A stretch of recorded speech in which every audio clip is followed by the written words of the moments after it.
I only buy the finest TV, sister. See, BOPF. BOPF is indicated on the pack.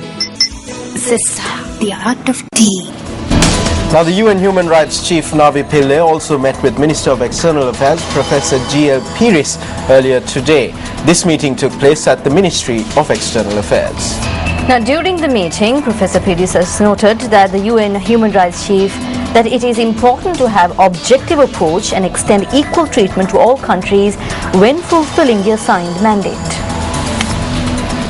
Issuing a communique, the Ministry of External Affairs says that the minister had said that there is a perception in the country about the lack of objectivity and fairness in the treatment meted out to Sri Lanka.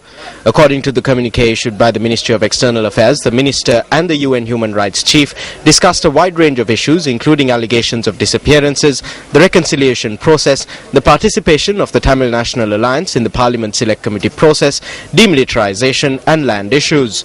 With regard to implementing the recommendations of the Lessons Learnt and Reconciliation Commission, Professor Peiris had pointed out to the UN Human Rights Chief that in July this year, the Cabinet of Ministers approved the inclusion of an additional 53 LLRC recommendations in the National Plan of Action.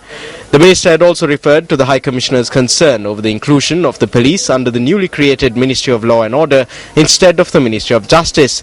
The minister had said that Pilay's stated position is fundamentally unacceptable and does not move in accordance with the established procedures of Sri Lanka, adding that the creation of the new Ministry of Law and Order under which the police department is now placed is in line with the LLRC recommendation.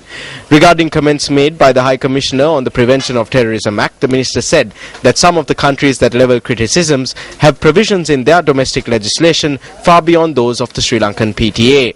Professor Peiris had noted that given the situation that prevailed in the country for 3 decades, the revised PTA in Sri Lanka is only used as a precautionary measure and is not abused.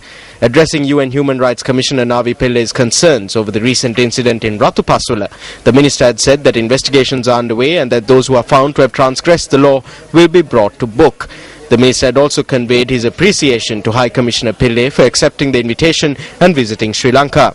He said that the government of Sri Lanka will continue to work with the Office of the High Commissioner for Human Rights.